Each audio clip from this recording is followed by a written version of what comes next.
So there we go. Maybe I have violated Chol Hamoed. And Why would recording be more of an issue? Why is recording in particular an issue?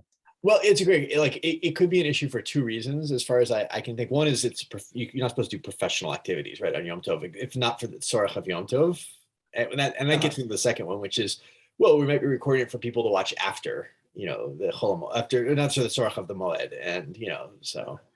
So it's the second one that's particular to record, because like then holding this session at all could be a problem by the first reasoning, right? Exactly. Yeah. It's in that case, all the teaching I did today, I shouldn't have. Well, this is supposedly why when I was in high school, they gave us Chol Moed off on Sukkot, was because they didn't want us writing. Writing could be an issue potentially. That's funny, because the school I'm teaching in Pennsylvania, they have school today, and it's Jewish State School, Lehigh Valley. Yeah, they have no problem with it. Different. Well, I will say one of my teachers, and now Michael Rosenberg, told me, I won't name the school. There was a school where his children were, where they had school during Chol Moed, but they didn't want to have the children writing, so they went apple picking, which is like worse in many ways. It's like, but all right, it happens. And like clearly like the spirit was there, but they missed the point. But all right, with that, I'm going to share. What did I even do with it? It's like, I have too many windows open. This is the problem. There we go. I'm going to share a document. You could also probably, we have this tshuva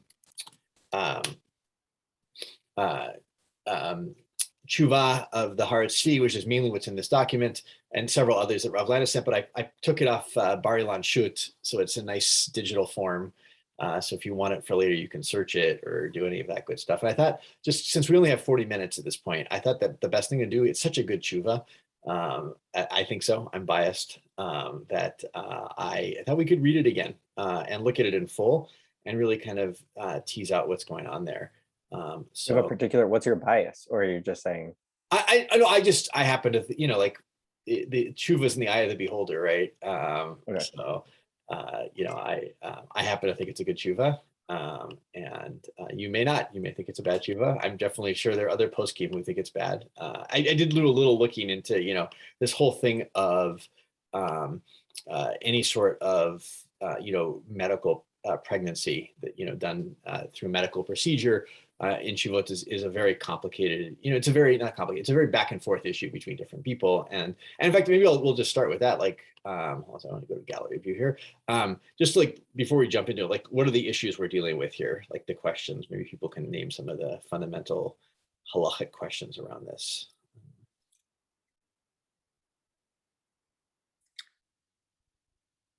Don't all jump in at once. Around the issue of artificial insemination. Yeah. I'm trying to, it's been a while, but issues around like defining parenthood, great, and fatherhood and motherhood. Mm-hmm. Great. Yeah. Is the father who is, let's take the, like the simplest, which I'm sure the medicine's changed and it changes all the time, but like the father provides some sort of sperm, right? And it's through some sort of medical procedure is inserted into the mother. Sometimes these are even done with the eggs outside the both parents potentially, and then the egg is the zygote, I believe, is reinserted at that point. Someone can tell me if I have this right, they usually let it grow into a full embryo. They do. Okay, they let it go to an embryo. So there's a process called assisted hatching, which can actually like medically induce that if it doesn't. Yeah. So that's great. So a lot of this process could happen outside of both parents, in fact, potentially. So it can be very complicated in that sense. It could be there could be another father, another provider of the sperm who's not the father if the father's sperm isn't viable, right? So parenthood is a great question. That's one we have to deal with. What else is a question on the table here? Yes, sir.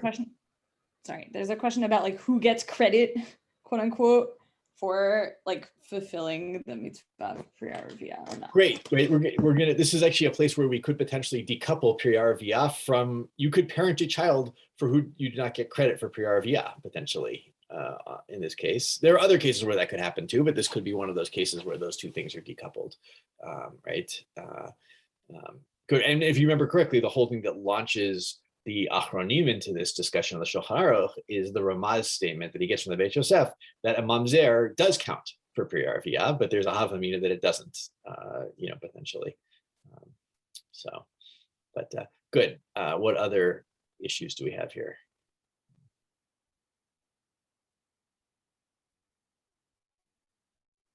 I mean, I can jump in just if people don't want to jump in with them, right? First, go for it, Yavni. You want to say something?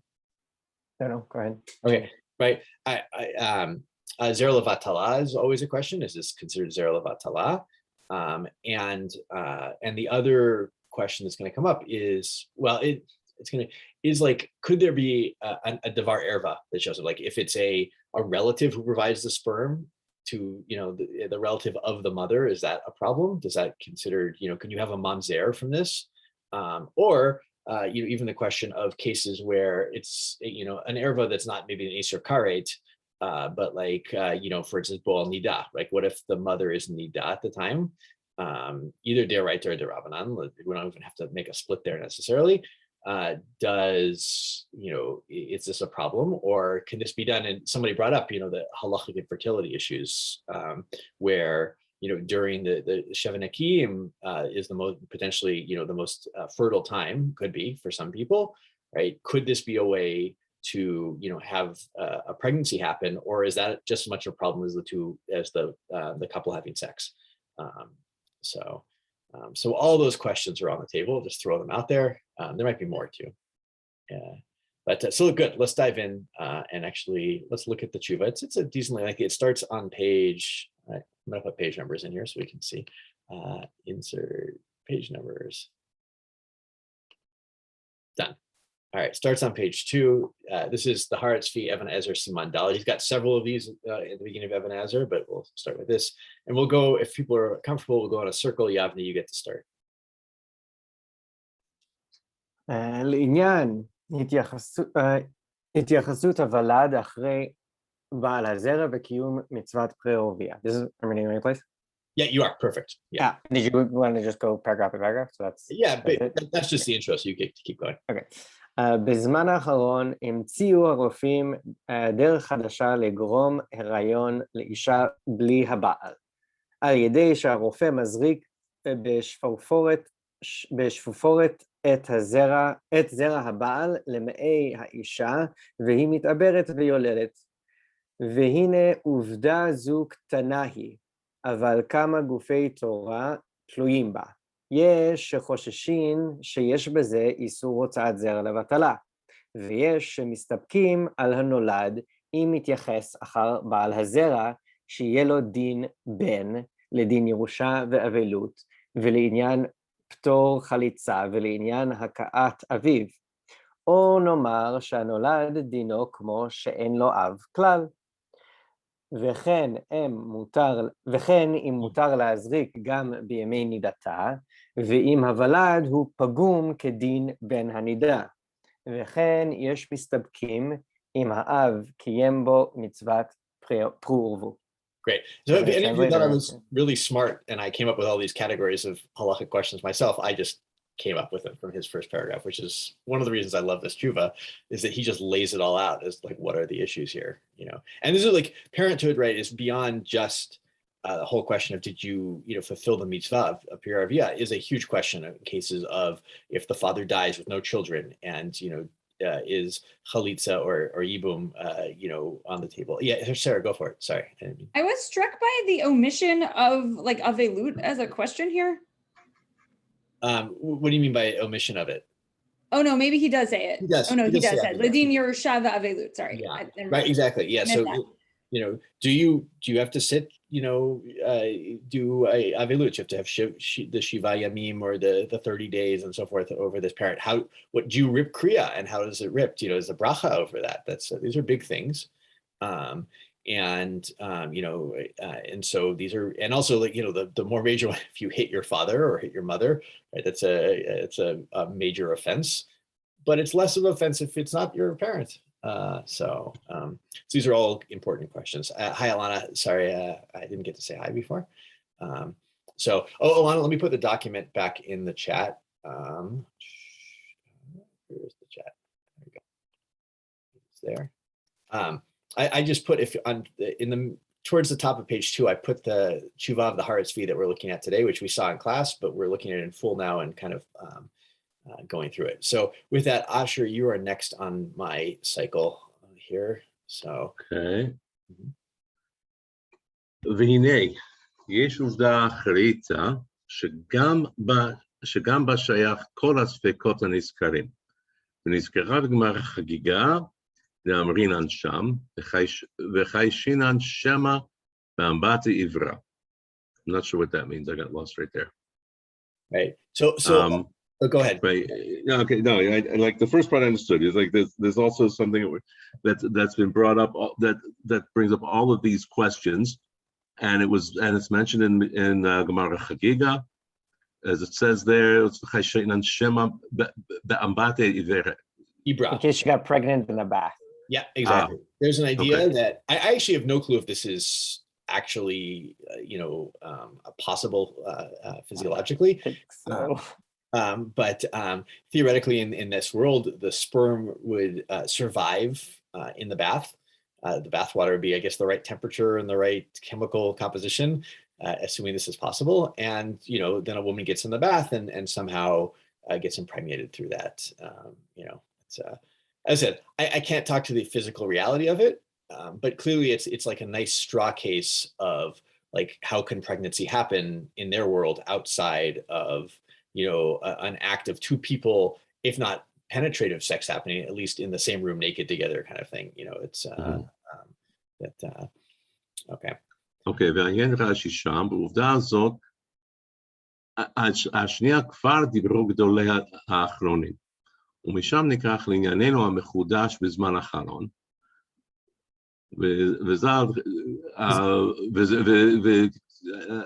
וזיכרונם לברכה חלקת מחוקק. זה לשון, by the way. זה לשון. Oh, זה לשון. Okay, זה לשון חלקת מחוקק. That makes much more sense. It's been a long day, sorry. זה לשון חלקת מחוקק. יש להסתפק אישה שנתעברה באמבטי אם קיים האב פרייה עברייה ואם מקרה בנו לכל דבר. אם מקרה בנו לכל דבר. Okay, keep going. ולקוטי מעריל נמצא שבן סירה היה בנו של ירמיהו שרחץ באמבטי וכולי. עד כאן לשונו. Great. So we saw this in the Chalkat Mechokek, right? That we have a tradition. I actually brought at the top of this document somewhere. The Agur quotes from the Maharil, the whole story around that Yirmiyahu got into. He essentially accused everyone of going to these bathhouses, that they might actually do this. The Shifrat Zer Levatala. And then he ends up having to get into a bathhouse. Sure enough, his daughter gets in the bath after he had been in there. She gets pregnant. That gives birth to Ben Sira, who, even though Ben Sira didn't get canonized in the Tanakh, is still a very important figure who gets quoted all the time in the Gemaras if it was canonized in Tanakh. And we see from the Chalkat Mechokek there that potentially Ben Sira was considered the legitimate child of Yirmiyah. So potentially. That is a way kind of to resolve all that. All right, good. Any questions up till now before we get to the? I was just thinking, I think it's very interesting. The HaTzvi was writing this probably already in the 1940s, 50s. Potentially early. And I'm very surprised because he passed away in 1960. Mm-hmm. Yeah. So I'm very surprised that this was already an issue that early. Did anyone look up the history of this? Of artificial insemination? No. Yeah. But I find it very interesting because I always just assumed it was something from not before the 70s, 80s. I did too. I actually was very interested. Did somebody here know when this started? Sarah, do you know? Yeah. The first pregnancy, I'm just re-looking this up, but it's very, very old. The first pregnancy used with artificial, with intrauterine insemination was achieved by a human being in 1793. That's, yeah. Guy named John Hunter in London, but it becomes anyway, so we think of it as very new, but it's not actually. But oh, great! And I'd love to read this article later that Alana sent us. That's on the history of it, artificial insemination history, hurdles and milestones, which just sounds very fascinating and probably very worth it to this topic. This is, I'm actually constantly been surprised when I've seen like a tshuva on something like a new technology of where I've like, oh, this is probably an old thing, and it turns out it's been around for a long time. And vaccination is one of those interesting things like that. Like it hasn't had the the widespread use and the kind of scientific know-how to make it better until the 20th century, but it existed. Vaccines maybe even earlier than that, or the 19th century, but they existed for variolation as a form of vaccination existed long before that, really hundreds, maybe even 1,000 years. So, and clearly Chazal were thinking about cases like this, right? This is not so. All right, with that, the Beit Shmuel, Sarah, take the next paragraph, if you will. והבית שמואל כתב, דייש להביא ראיה מהגאות סמק, והבח מביא, וזה לשונו, מצאתי בהגאות סמק ישן, מהרב פרץ שכתב, אישה נידה יכולה לשכב asandine bala, like on his sheets. Yeah, I was like, what is that? I thought it was like some sort of Greek word for a minute. What is this? Okay. V'nis harod misandinim sheshachav aleihem ish acher painti taber mizera mishichvat zera shel acher. Right. V'amai eina chosheshet benidata mishichvat zera shel ba'ala v'yehavlad bein hanida v'heshiv כיוון דאין כאן ביאת איסור, הבלד כשר לגמרי, אפילו תדבר משכבת זרע של האחר. כי הלא בין זרע כשר היה, אלא דמשכבת זרע של איש אחר, כף דינן אהבחנה גזירה, שמא יישא אחותו מאביו. עד כמה שמע. So just to summarize, if you don't mind, I've been doing the summary, so I'll keep going if that's okay. Right. There was this idea here that generally a woman, if a man lays down on a sheet, like a random guy, a woman shouldn't go lay down on it afterwards or he sleeps on it because maybe, there is some seminal emission there and she'll get pregnant from it. Again, not so clear how well that works physiologically. And there's no concern though, if the woman there is nida. And in fact, what his claim here is, there's not even the only concern, even for it being another man, isn't that if she's a married woman, it's another man's sperm and it's going to be a mamzer. No, the vlad is the child is kasher no matter what. The only concern is that like maybe that child will go off and end up like not know who their actual parent is and they'll marry their sister. So that's where we're actually concerned. It's which is, by the way, like I mean, imagine even if this were possible, it's like a pretty small case that would be end up happening. But okay, you can imagine there are probably other underlying concerns there, even if that's not directly stated. Of okay, it's not a mamzer, but come on, we don't want this happening, kind of thing. Not that she's in nida, but like a case of like there's an unknown father and she's already married, and like it gets confusing. So. But okay. It's also interesting that it names that other person as the father. I don't know if that's a halachic statement or a good. This is the whole question that's going to come up. Yeah, is like, well, okay, is that person actually the father, and did they fulfill Pri Arviyah? Like, how does all that work? Would the other person even know?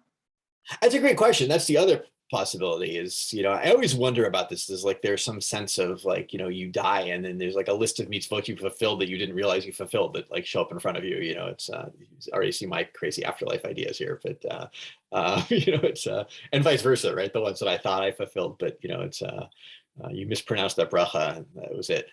So that's it, you're done, Joel. No, I think to me, the way I'm understanding it is there's a presumption that a woman is married to a man, there's a presumption that he's the father. We don't go looking at crazy, weird things. Good. I actually really like that claim. People can push back against this, obviously, but and I do wonder if that whole idea of like that it's this fear that exists that a woman can get pregnant from a bath, or that she can get pregnant from sitting on a bed sheet, is also a way of allaying fears of saying like, yeah, she's pregnant. She and her husband didn't have sex, but like there are other ways that she and the two of them could have gotten pregnant, and it wasn't from a third person, right? It's like, oh, she was in a bathtub. He had been in the bathtub beforehand, not a problem. It's kind of a way of fixing all of this in some ways of like, yeah, our general assumption is, or the stam assumption is, that the person to whom she's married is the person who caused the pregnancy and not some third party. But they do really seem to have this anxiety, right? Because like all of the, waiting periods between divorce and after death and like all of the spouse, right, is like all seems to be predicated on like, oh my goodness, what if we couldn't identify who the father was? yeah, great people know like there is, yeah, it's sort of like built in that the anxiety of like needing to know who it is, but it's all based on like, okay, we have these assumptions, they have to, the kind of chazaka has to work, so we have to like build the legal structure so that the chazaka makes sense. Yeah, no, I think you're right. And this was I'm sure people know this, but what Sarah's talking about, right? Like a woman whose husband dies or gets divorced, right? She has to wait 3 months to get remarried because that's the amount of time it would take to be hukar ha'ubar, that to people to know that she was pregnant. So you could tell, was she pregnant from the previous husband or is she pregnant from the next husband? For all these laws, and there is a lot of nervousness around that in this world. I do like, like you hear so much in the modern world. I don't know how often it happens, but paternity tests, they're like, they're so easy these days, I think. In fact, I think I was looking for, at-home COVID test the other day, and I found an at-home paternity test I saw one in the, I didn't know that they existed. I don't know how accurate they are, but it's like, it's so simple nowadays, but until DNA is discovered and able to be sequenced pretty easily. I mean, I think that this kind of stuff is, hangs over the head of every pregnancy that somehow happens, for people who are very paranoid, at least. But you usually know who who gestated the fetus, but you don't necessarily know who provided the sperm. So. Tell me if I say anything crazy, by the way. I don't know if that's crazy, but there is some major posek who was like contemporary posek, and I don't remember which one, who basically says like, we believe the halachic chazaka, we do not believe the paternity test, even when the paternity test is like bifanenu, saying the opposite thing. If you could find that person, I was thinking about this the other day. I was wondering. I think Ronit Ershai has it in her book. Let me like grab it off my shelf and see. But yeah, it's wild. Wow. Yeah, he's just like, no, we don't do that. Like that's not. I mean, it's a certain kind of halachic. Why would you go looking for information that's going to create rifts in families? Yeah. Yeah, but I think this is like already a situation where there's already doubt. Someone goes to the doctor and then says, okay, posek, I've got this thing from the doctor, like we're off to the races. And the posek is like, no, that's not happening. That's what I also think this conversation is a way, I'm wondering if it's a way out, instead of like constantly suspecting women of infidelity, is it a way of being like, she was in a mikvah, she was doing the right thing, That's how I see it. Personally, like it's like, yeah, stop assuming that women are getting pregnant because they're sneaking off at night and sleeping with all sorts of people. There's a lot to place this against the sota and how much time Chazal spent on the sota. I don't want to make it seem like they were always on the side of women aren't having illicit relationships, but yeah, I to me it feels like that. And maybe that Sarah, that whoever wrote that tshuva is playing out that same idea of like, we're not going to play a game where we like start looking for ways, even if we found a way where a woman was like there's proof that there was a different father. We're not going to play that game, Or you could even imagine a posek saying, "Oh yeah, the paternity test came out that somebody else was the father. Sure, she was in a bath, right? And therefore it's not a mamzer. It's not, there's no pagam here kind of idea. Okay, I'm just looking at the time. And since we have so many good things to say, I want to, let's see, where did I want to skip to? Oh yeah, okay. If you guys look at the top of page 3, the first paragraph, first full paragraph of Vikar Hadin Shilzeh. Let's skip till there. Maybe I'll read this paragraph. Why not? Oh no, Alana, you haven't read it. Do you want to read? Well, I'm on the top of page 3. Where are you? Uvikar Hadin Shilzeh. Uvikar Hadin, sure. And I welcome you to correct my pronunciation, Joel, or anyone else. Okay. Uvikar Hadin Shilzeh Hanolad al yedei Amavte. What is that word? I know it is Ambati, but I'm sure it's not originally a Hebrew word. So what does it mean? A bathtub. A bathtub. Thank you. Ambati. Sound good. Shnechelko ichashiv bano. Yesh sheha'iru megamara and Yevamot such and such. De'ita sham, okay, dvarim shene'amru b'derech chida, okay. Achu, interesting. I actually wonder, okay, achu uvarehu, achtia, ana dehai dedarena ichtafia dechulu. Oh yeah, katfai, but yeah, the Darina katfai, but the Darina achtafai. Can you tell me? I'm gonna let you translate. I think I understood part of it, but not the whole thing. Great. Well, we're gonna go through this quickly, but there's like the Gemara talks there about people. People may have seen this Gemara, right? That their relationships are set in kind of a roundabout or secret manner, right? And so what's going on there? Like what are these relations? Like who are these people? So keep going, and it'll explain. Okay, the brother, the son. Yeah. Okay. Umitzayer. Sorry, I have to say it again. Mishkachat or mashkachat. Mishkachat le. Something haba al beto. Yeah, akum habal bito, which is a non-Jew who has sex with his daughter, right? Okay. The amai lo amar denit avra al yedei ambate. The ein tzarich l'tzayer davka the. Tell me again the Rashi Tevot. So I lost where we are. It's again ba'akum. Yeah, sorry. It's akum. It's ovdei kochavim u'mazalot, a non-Jew essentially. So star worshippers. Okay. V'chen b'charitot such and such dekamar mishkachat le Rashi'ah bar Rashi'ah. Okay. The amai lo mitzayer the heter. The mishkachat le al yedei ibur de ambate. Because then mashma de al yedei ambate lo chashiv kibano.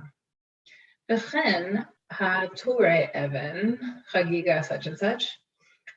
Hakasha hahi de ivamot such and such. דמקשה שם, האפשר שטיפול עמו לייבום לפני בנה, is it anus? Banas kalato, yeah. What is anas kalato? He raped his daughter-in-law, so yeah. So I'm like, I have a little bit of sunblock in my eyes, so I'm having a hard time reading, but I'm also just like, yeah, anas kalato is horrible. Okay. משנה דבאיסור עלה קאי מיירה. הקשה הטורי אבן האפשר בהיתרה שנתעברה קלתו ממנו על ידי אמבטה. אלה משמע על ידי אמבטה לא חשיב בנו. Great. So I'm going to summarize this quickly because it's actually confusing a lot of different Gemaras here. But the general idea is that Turei Evan says, look, there's these cases in the Gemara where it seems to be that these people, they're related in multiple ways to another person, that they, had sex illicitly with somebody, and these people are wicked people.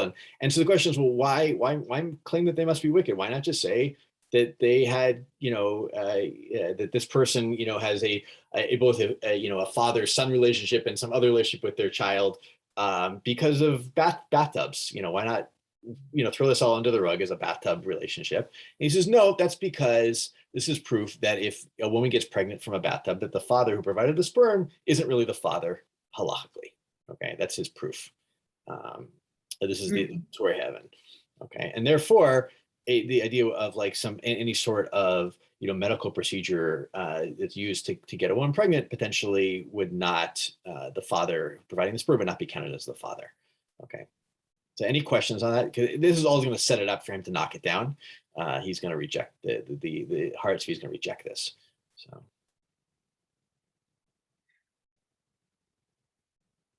Okay.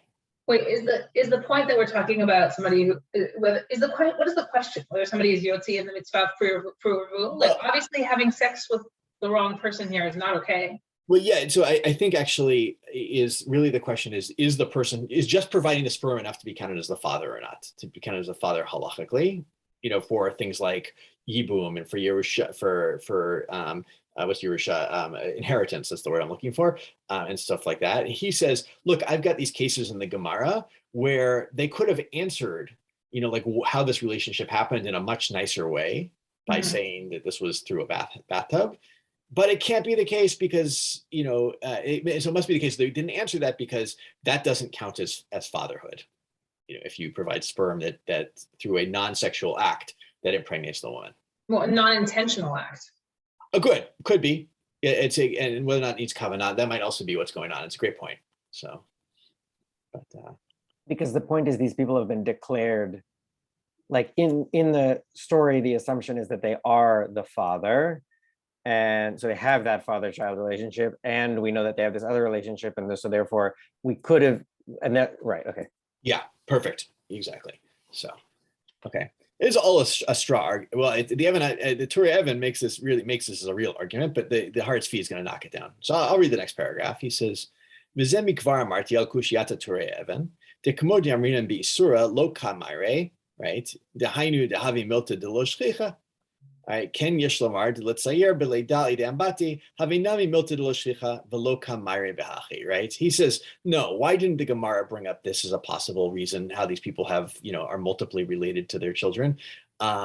Is because just like in some cases we don't deal with cases that are of Isur, we don't deal with cases that are, we assume that people aren't committing Isurim in general.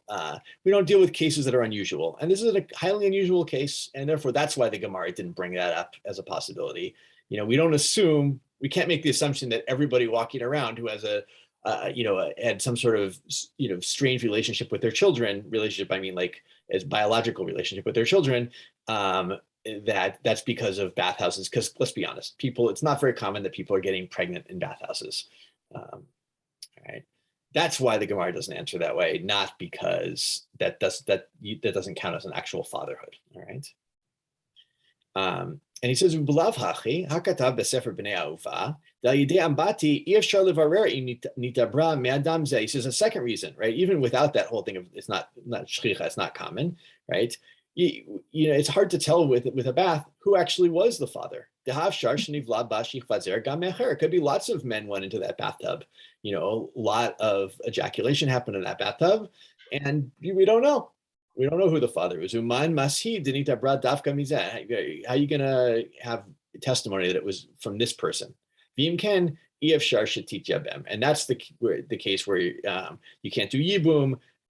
Because this is all right. Remember, just the case if the supposed father dies and his child, this person dies rather, is left childless, or they have a child. This is the whole question. If they're childless and their wife marries the brother, then it's fine. They can do yibum. But if they actually have a child, then the wife is committed, or the wife of the deceased husband is committed an isur, right? You can't marry your husband's brother even after he dies, unless it's a case of yibum. That's an exception.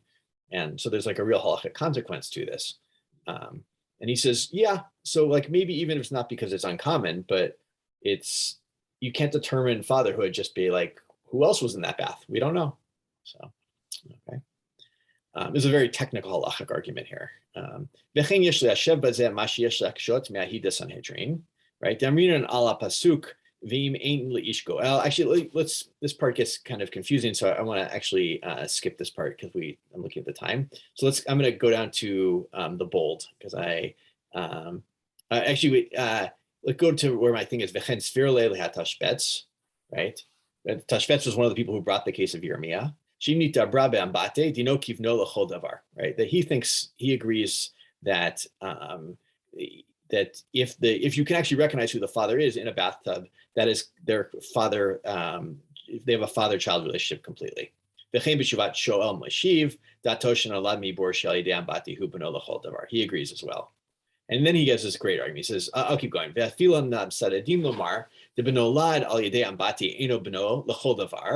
All right, right? Even for those people who think that, no, that's not a complete child, your complete son or complete daughter. Hayad nireli lefi ma shekatav HaTzvi delo kiyem piravia mishum shelo asa maseh klal befol l'shem kiyuma mitzvah. Right? So maybe it's because like the HaTzvi writes that doesn't count as piravia because you didn't do an act. Right? You have to do an active thing to fulfill piravia. וכך כתב בשאלת יעבץ, שאינו מקיים מצוות פרי רבייה, כשאינו עושה שום מעשה לקיום המצווה. אבל, בעזרת מלאכותית, right? But in this case of what we used to call artificial insemination, all right, כיוון דמוציא זרע לשם כך, because the father intentionally, right, ejaculated sperm for this sake, וגם מה שרופא עושה הזריקה, יש לדון דהו שלוחו של הבעל, ושלוחו כמותו, Ein makom lamar shaloki and piravia. He says, okay, even if you want to say that the bathtub case doesn't count as fatherhood and doesn't count as piravia, here it's an intentional act. I would add, he doesn't put this in, but we know who the father is.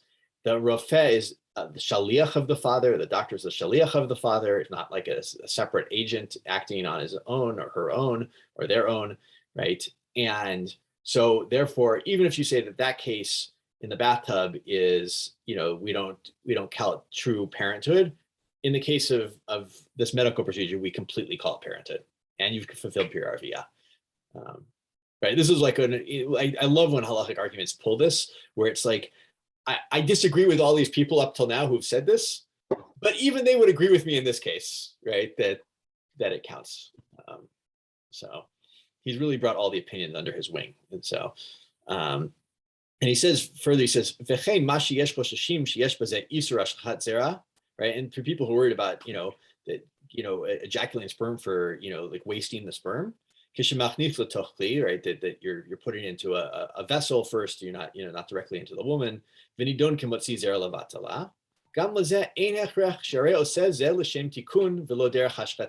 no waste, right? You're doing it for, to make something better, not to waste it.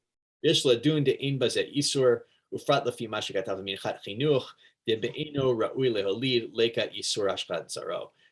I haven't looked up this minchat chinuch, if anyone has, but he says that part's perfectly good too, which brings up the other, right, that other case of zera levatala. He says that's not a problem here either. So in his end, in the HaTzvi, right, when we get to the end of this, he says that it counts as fatherhood, it counts as priyarviyah, and it, because it's done as an act, as an intentional act. The rofeh is merely a shaliach, right? The doctor is merely a shaliach, and it's perfectly allowed according to this so far. But all right, and there's this nice Tosefet biur. Do we have to? Well, I'm going to pause. Does anyone have any thoughts, comments? I went quickly at the end there, so it's.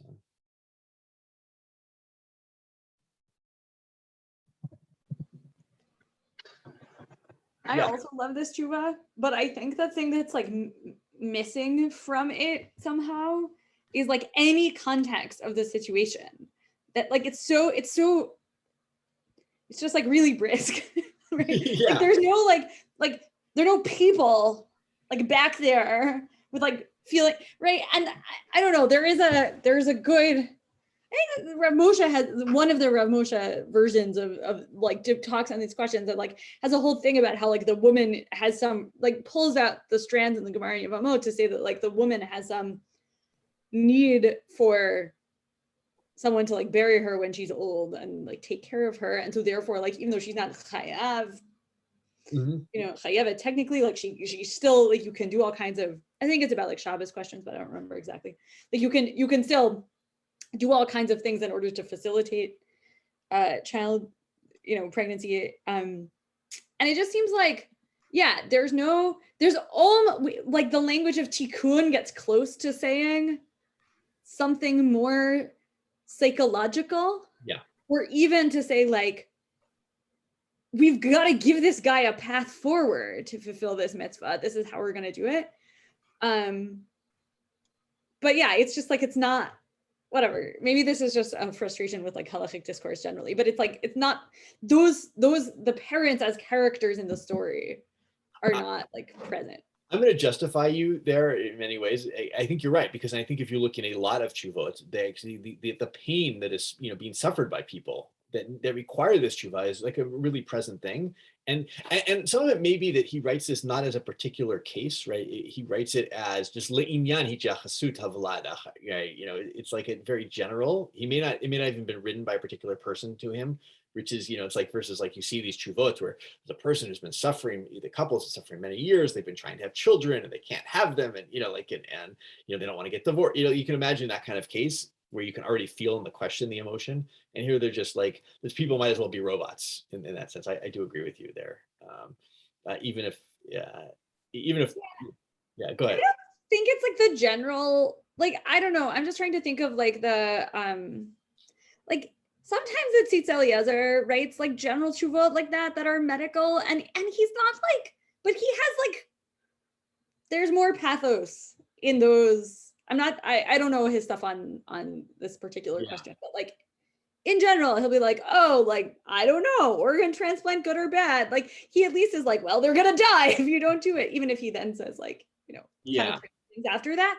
So like, I don't know. It just seems like, yeah, it's not there.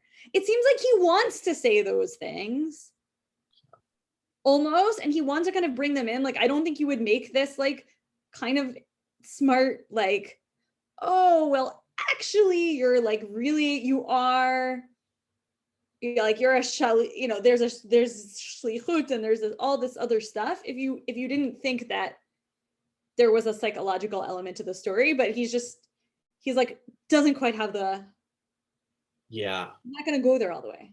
Yeah. I will say like the two things, you know, to that. One is, you also imagine he may have been, I don't know what the year, as I said earlier, that he wrote this. He might have been writing this at a time when this was still generally a theoretical, like it was happening, but it was fairly theoretical. And so maybe that's also why. You know, but I will say the thing that I do agree in many ways, but the thing that I personally love about it is that in fact is partially because it's so, you know, dispassionate about the people, is the fact that we so often see in halachic literature, not so often, sometimes we see in halachic literature, when new technology comes up, there's like an automatic like no to it. And, you know, and he, without dealing with the people themselves, isn't willing to say like, oh my gosh, there's new technology, I can't touch this, right? You know, it's like, no, there's new technology, like, all right, I have sources, I'm going to play out why I think this is actually perfectly okay.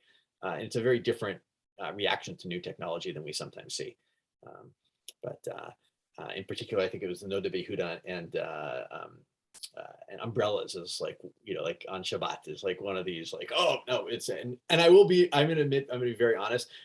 Rachel, my spouse, often accuses me of like there's an idea that comes up on Shabbat and she's like, you don't know the answer and your automatic assumption is just asur, right? Like it's just like, no, I can't do this, you know. And it's like maybe not a healthy way to do psak halacha, is to like start with, put the Easter brakes on automatically on anything. So good. Any final comments before, since I've gone over time? I want to say, like, I agree with Sarah, and I definitely, like, when I was reading this and reading these tshuvot initially, that was like my feeling of like, I was really missing. I was like, these are people, like, don't you care about them?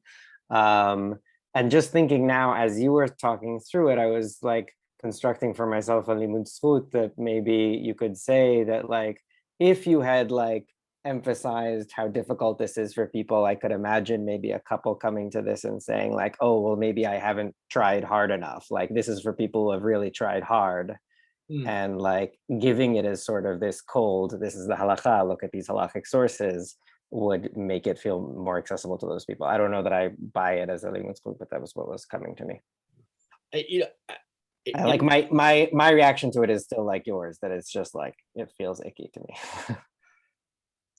It's also like a reminder to me a little bit, Sarah, your critique, and Yavni, you're agreeing with it, of I've actually run into this. Sarah, I don't remember if you were there at Yale when I gave a shiur once on Vet Zachar Lo Tishkav Mishkavei Isha. I don't know if you were there for that. And it was, really, and there were a lot of people, who were there, who were learning. Some people, actually were queer, are queer, and other people, even who are, some wanted to see it as like, yeah, this is my life, and this is about my life, and this is like an important topic to talk about. And others were like, no, this is like a very technical halachic issue, and we're going to get into the, and some people really responded very strongly of like, this isn't just a technical issue. Like, there are real people behind this, stop playing of like, how is there an extra vav here in this word, and it's a reminder, I think, sometimes of like being very careful in Psak Halacha, like, yeah, there are real people involved. You can't just turn it into like a dispassionate, into a dispassionate issue of, how do I read the Gemara? So. At the same time, it's also very easy to be swayed by the pathos of some things, that you sort of go away from the spirit of what the halacha is supposed to be. And it's a very, very, very hard tightrope to walk. Yeah. It would be very easy for us just to say, well, these are real people involved, so we want to take that into account. But then all of a sudden you kind of get away from what the framework is that we're supposed to be trying to stay within. It's a great point too. It's a balance. Yeah. And I don't know where to draw that line. That's one of the things that terrifies me. If people start coming to me with certain questions, I don't know where to draw that line. Yeah, I was thinking the way Asher just said, like, and I was thinking of an example. There's a book called All for the Boss. Have you guys read that book, Everything for the Boss?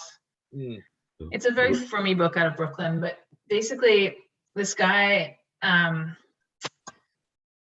it was about a guy in the 1920s who was incredibly pious and then started many communities and is a gadol in his world. And he was very poor, and he was incredibly machmir on things like kashrut. So he'd slaughter chickens for a chag, and then it would turn out half of them were not kosher. And the Rav basically wanted to be like, they're all kosher, it's fine. And his wife was like, great, we're poor. And this guy was like, no, don't. It was the exceptions created an indignity for him, because he didn't want to feel like halacha was being bent to such an extent that there's something about the kavod of having halacha seem like it applies equally to everyone, and that you're not such an outlier that exceptions are being made, but it doesn't feel legitimate. Yeah, that if people have seen, I think, Sarah, you're the first person who pointed this out to me. The tour, this intro to Hilchot Shabbat, right? This whole idea of that it's a debate between Beit Shammai and Beit Hillel of like, if I get something great, there's some great food for this week, do I have to save it for Shabbat or not? And Beit Hillel, if I remember correctly, this is Beit Hillel, Beit Shammai argument. And Beit Hillel says, no, you can eat it now. Beit Shammai says, no, you have to save it for Shabbat. And the rule is like, yeah, we follow Beit Hillel, but only if you're like, it's so impoverished that, you're essentially living, day to day. And the tour says, I was in a pretty bad state. And I appealed to my father, the Rosh, and I said, can I follow Beit Hillel? And he said, no. Which is like very sad. Can you imagine? Like, did I get it right, Sarah? Did I? No, he says he never answered me. Oh, he never answered. That's right. Yes. Heartbreaking than that. Yeah. It's so much more sad. That's even worse. And even better in some ways, but even worse. Yeah. It's amazing text. Yeah, it's an amazing. You could go look at it, and you could also like very sad that like to think that the tour, this person who we talk about with so much reverence these days was living in such a state once upon a time in his life. But yeah, this is what makes a good posek. I think at the end of it, it's one of the major things is like finding that walking that tightrope between, how do you make halacha work for everybody? How do you also make it work for individual cases at the same time? And, how much does, do you take into account, a person and their emotional desire to serve God, and at the same time of like, yeah, we also have boundaries and guidelines. And I don't have an answer for that because I'm not a posek. I think one of my guiding principles when I was just starting with Rav Landis last year. I happened to be reading a book by Rav, what's the name? Nathan Lopez Cardoza. And he's really just a wonderful, wonderful thinker. And one of the things he was saying is that too much of the frum world misunderstands what the point of halacha is. You know, for too many datiyim, halacha is like the be all and end all. Our goal is to live a halachic lifestyle. And he said that's not what it's supposed to be. The goal is supposed to be to get close to Hashem. The halacha is supposed to give us the way in which we do that. So you have to find the ways within halacha to allow people to get close to Hashem, because that's really what the final goal is. The final goal isn't to live a halachic lifestyle, it's to get close to Hashem. And it was a very, very interesting distinction that he made. So with that, I think it's probably I'm way over time. So I just wanted to put in a quick reminder that a week from this Sunday, we're having our get to know each other, talk about stuff, hang out thing. Excellent. That's great. And thank you, Yavni, for doing that. So I will see everybody a week from Sunday then, probably, because there's no shiur this week. Monday is Erev Chag again. So for the last time for a while, so don't worry. I never know what day of the week it is anymore. It's just it's a day. It's Easter Chag for us in the States today. It's always Sunday. Every day's Sunday now. All right. Anyway, Chag Sameach, everyone.